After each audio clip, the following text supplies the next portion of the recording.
খণ্ড খণ্ড মিছিল সহকারে চট্টগ্রামের যে পৌরগ্রাম মাঠটি আছে সেখানে নেতাকর্মীরা ইতিমধ্যে আসতে শুরু করেছেন। ঠিক দেখছেন যে আমার পেছনের চিত্র, একেবারেই নেতাকর্মীরা তাদের মিছিল নিয়ে চট্টগ্রামের যে পৌরগ্রাম মাঠ সেটাতে আসলে আসছেন এবং তারা আসলে বেশ উচ্ছ্বাসিত। আমরা জানি যে কিছুক্ষণ পরেই তারেক রহমান এখানে আসবেন এবং তিনি বক্তব্য রাখার কথা আছে এবং সেটিকে নিয়ে আমরা দেখছি যে ইতিমধ্যে চট্টগ্রামের যে পৌরগ্রাম মাঠ সেটি ইতিমধ্যে পরিপূর্ণ এবং নেতাকর্মীরা কিছুক্ষণ পরপরই তারা বিভিন্ন ওয়ার্ড থেকে বিভিন্ন জেলা থেকে তারা খণ্ড খণ্ড তাদের মিছিল নিয়ে অঙ্গ সংগঠনগুলো তারা চট্টগ্রামের যেই পৌরগ্রাম মাঠ সেটিতে আসলে আসছেন এবং তারা মিছিল আসলে যোগ দিচ্ছেন। আমরা দেখছি যে হাতে পতাকা এবং ব্যানার নিয়ে তারা আসলে এই পৌরগ্রাম মাঠে আসছেন এবং তারা তারেক রহমানের ভাষণ সামনে থেকে শুনবেন সে প্রত্যাশা করছেন। আর ঠিক আর অল্প কিছুক্ষণ পরেই তারেক রহমান এখানে আসবেন এবং তিনি এই মহাসমাবেশে প্রধান অতিথির বক্তব্যে রাখবেন এবং তিনি বক্তব্যে আগামী নতুন বাংলাদেশ গড়ার যে বার্তা সেটি দিবেন। যদি একটু জানিয়ে রাখতে চাই যে আজকে ভোর থেকেই বিভিন্ন জেলা উপজেলা থেকে নেতাকর্মীরা চট্টগ্রামের এই পৌরগ্রাম মাঠে তারা আসতে শুরু করেন এবং ঠিক ৯টার মধ্যেই চট্টগ্রামের এই পৌরগ্রাম মাঠের যে সামনের অংশ সেটি ইতিমধ্যে কানায় কানায় পরিপূর্ণ। এখনো পর্যন্ত অনেকেই মাঠের চারপাশে ছিন্ন বিচ্ছিন্ন হয়ে দাঁড়িয়ে আছেন, তবে তারেক রহমান তার বক্তব্য শুরু করলেই তারা মাঠের ভেতরে প্রবেশ করবেন।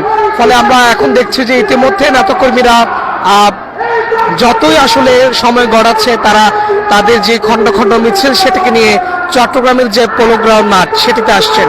একটু জানিয়ে রাখতে চাই, দীর্ঘ দু দশক পর চট্টগ্রামের মাটিতে পা রেখেছেন তারেক রহমান এবং তার এই আগমনকে ঘিরে নেতাকর্মীদের মাঝে এক প্রকার উচ্ছ্বাস কিন্তু বইছে।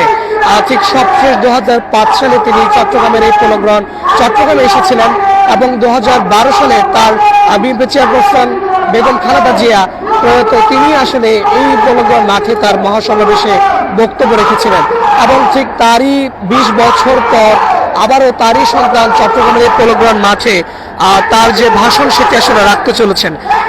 নেতাকর্মীদের সাথে আমরা কথা বলার চেষ্টা করেছি, তারা বলছেন যে তারা বেশ আবেগ আপ্লুত, তারা বেশ উচ্ছ্বাসিত এবং তারা তারেক রহমানের বক্তব্য, তারেক রহমানকে এক নজর সামনাসামনি দেখার জন্য তারা আসলে বেশ উচ্ছ্বাসিত এবং তারা আসলে অধীর আগ্রহে অপেক্ষা করছেন। যদি একটু জানিয়ে রাখতে চাই, গতকাল ঠিক সকাল থেকেই নেতাকর্মীরা চট্টগ্রামের এই পৌরগ্রাম মাঠে আসতে শুরু করেছেন এবং তারা চট্টগ্রামের এই পৌরগ্রাম মাঠে রাত্রি যাপন করেছেন। মূলত রাত্রেই তারা থেকে গিয়েছেন, কারণ সকালই যাতে তারা মহাসমাবেশের সামনের কাতারে তারা দাঁড়াতে পারেন সেই কারণে তারা রাত্রে এখানে থেকে গিয়েছেন। এবং যদি জানিয়ে রাখতে চাই, আইন শৃঙ্খলা পরিস্থিতি একেবারেই জোরদার করা হয়েছে। বিজিবির সদস্য দেখেছি, আমরা সেনাবাহিনীর সদস্য দেখেছি, পুলিশের সদস্য দেখেছি, এমপিবিএন এবং গোয়েন্দা সংস্থার যে আইন শৃঙ্খলা সেটিও কিন্তু এখানে বলবৎ আছে। সবকিছু মিলিয়ে ড্রোন ব্যবস্থা আছে, উপর থেকে মনিটরিং করা হচ্ছে। প্রত্যেকটি ভবনের উপরের জায়গা থেকে আমরা দেখছি পুলিশ সদস্যরা তারা মনিটরিং করছেন এবং পর্যবেক্ষণ করছেন। কোনো ধরনের নাশকতা যাতে না ঘটে সেদিকে কঠোরভাবে নজরদারি করা হয়েছে। গণমাধ্যম কর্মীদের ভিড় আছে এবং পাশাপাশি নেতাকর্মীরা বিভিন্ন দুর্গম এলাকা থেকে আমরা দেখেছি তারা এই জায়গাটিতে এসেছেন। আমরা দেখছি অনেকে এসেছেন। একটু জানাবেন আপনি কোন জায়গা থেকে এসেছেন, কেমন লাগছে? আমি এসেছি কক্সবাজার 1 চকরিয়া থানা থেকে। আমি সালাউদ্দিন সাহেবের আসনের মানুষ।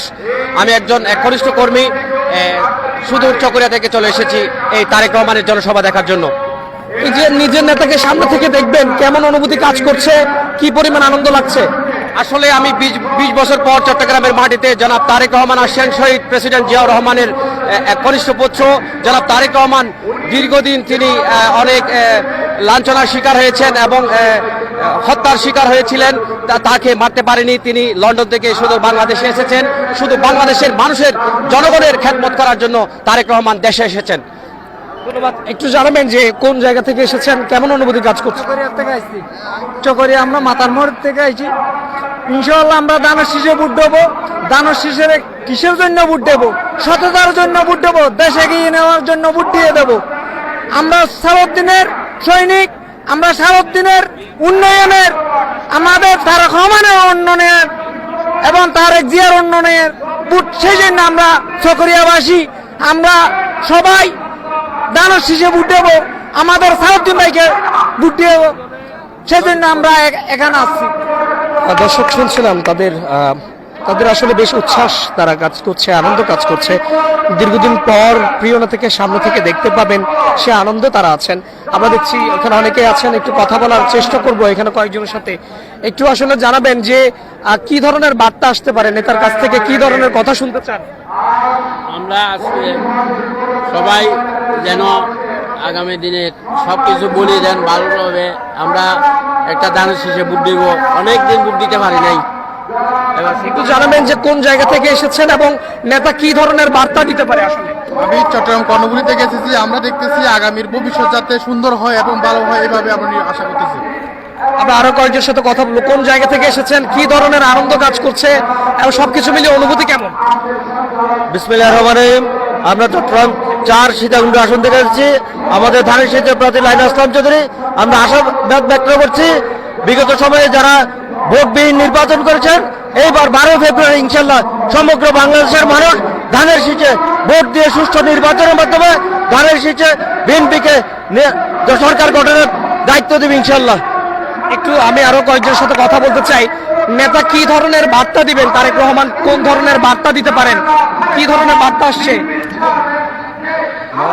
বুঝতে পারিনি। কোন জায়গা থেকে এসেছেন, অনুভূতি কেমন কাজ করছে? আমি সীতাকুণ্ড থানা থেকে আসছি, আসলাম চৌধুরীর নেতৃত্বে আসছি।